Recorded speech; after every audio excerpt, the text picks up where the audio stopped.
নমস্কার বন্ধুরা, সুনিতার হেসেলে সবাইকে স্বাগত। আজ আপনাদের সঙ্গে শেয়ার করব রুই মাছের তেল ঝালের রেসিপি।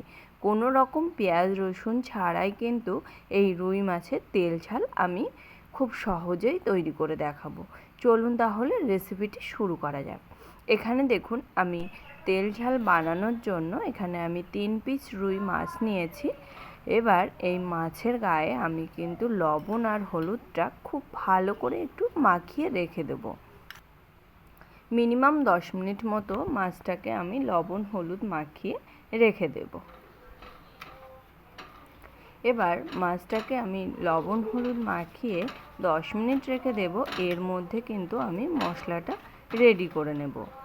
এখানে মশলার মধ্যে আমি নিয়েছি 1 চামচ গোটা জিরে নিয়েছি, আর নিয়েছি 1 চামচ সাদা সর্ষে, নিয়েছি কয়েকটা কাঁচা লঙ্কা, 4টে মতো কাজু বাদাম নিয়েছি, আর নিয়েছি হাফ চামচের মতো রাঁধুনি নিয়েছি।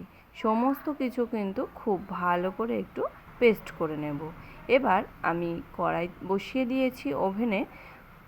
কড়াইটা খুব ভালো করে গরম হয়ে গেলে ওর মধ্যে দিয়ে দেবো পরিমাণ মতো সর্ষের তেল। আর রান্নাটা কিন্তু অবশ্যই করে সর্ষের তেলেই করতে হবে। দিয়ে দেবো লবণ হলুদ মাখিয়ে রাখা মাছের টুকরোগুলো। মাছগুলোকে কিন্তু এপিঠ ওপিঠ উল্টে পাল্টে একটু লালচে কালার করে ভেজে নেব। দেখুন, মাছের কিন্তু আমার এক সাইড ভাজা হয়ে গেছে। এবার আমি উল্টে দিয়ে আর এক সাইডটাও কিন্তু এইভাবে লালচে কালার করে একটু ভেজে নেব। দেখুন, মাছ কিন্তু আমাদের আর এক সাইডও খুব ভালো করে ভাজা হয়ে গেছে। এবার মাছগুলোকে কিন্তু আমি তুলে নেব। তুলে নিয়ে ওই একই তেলের মধ্যেই আমি রান্নাটা তৈরি করে নেব। এর মধ্যে কিন্তু আমি আর কোনো রকম তেল যোগ করব না। এখানে দিয়ে দিয়েছি সামান্য একটু কালো জিরে। তেলের মধ্যেই দিয়ে দিয়েছি হাফ চামচ মতো কাশ্মীরি লঙ্কার গুঁড়ো, আর দিয়েছি পরিমাণ মতো হলুদ গুঁড়ো। খুব ভালো করে তেলের মধ্যে দেওয়ার পরেই সঙ্গেই আমি কিন্তু বেটে রাখা মশলা এখানে দিয়ে দিয়েছি সামান্য একটু জল, মশলাটাকে খুব ভালো করে কষিয়ে নেওয়ার জন্য। মশলাটা কিন্তু খুব ভালো করে মিশিয়ে নিয়েছি। এবার দিয়ে দিয়েছি স্বাদ অনুযায়ী লবণ। খুব ভালো করে মশলাটাকে 1 থেকে 1.5 মিনিট সময় ধরে একটু কষিয়ে নিয়েছি। মশলা থেকে খুব সুন্দরভাবেই তেলটা ছেড়ে গেছে। এবার দিয়ে দিয়েছি এখানে পরিমাণ মতো জল। এখানে আমি হাফ বাটি জল ব্যবহার করেছি।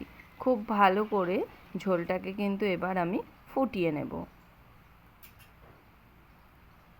দেখুন, ঝোল কিন্তু খুব ভালো করে আমাদের ফুটে গেছে। এখানে আমি প্রায় 2 মিনিট ধরে ঝোলটাকে কিন্তু খুব ভালো করে ফুটিয়ে নিয়েছি। এবার এর মধ্যে দিয়ে দেব ভেজে রাখা মাছগুলো। দেখুন, মাছগুলোকে কিন্তু দিয়ে দিয়েছি। দিয়ে দেব এর মধ্যে বেশ কয়েকটা কাঁচা লঙ্কা। খুব ভালো করে আবারও একটু মিশিয়ে নিয়ে এবার আমি মাছটাকে কিন্তু মিডিয়াম আঁচে প্রায় 10 মিনিট মতো রান্না করে নেব। দেখুন, আমি ফিরে এলাম 10 মিনিট পর। মিডিয়াম আঁচে আমি 10 মিনিট ধরে মাছটাকে কিন্তু খুব ভালো করে ফুটিয়ে নিয়েছি। মাছের ঝোল কিন্তু একদম পুরো রেডি হয়ে গেছে। এবার এর মধ্যে দিয়ে দেব সামান্য একটু গরম মশলার গুঁড়ো। যেহেতু তেল ঝাল বানাচ্ছি সেই কারণে আমি কিন্তু এখানে সামান্য একটু গরম মশলা গুঁড়োটা ব্যবহার করেছি। খুব ভালো করে মিশিয়ে নেব। খুব ভালো করে কিন্তু মিশিয়ে নিয়ে আমি আরও 1 থেকে 1.5 মিনিট মতো লো আঁচেই একটু ফুটিয়ে নিলেই কিন্তু তৈরি হয়ে যাবে আমাদের রুই মাছের তেল ঝাল। এই রুই মাছের তেল ঝাল কিন্তু গরম গরম ভাতের সঙ্গে খেতে অসাধারণ লাগে। আর খুব সহজেই কিন্তু কোনো রকম পেঁয়াজ রসুন ছাড়াই ঘরোয়া মশলা দিয়েই তৈরি হয়ে গেল আমাদের দারুণ স্বাদের রুই মাছের তেল ঝাল।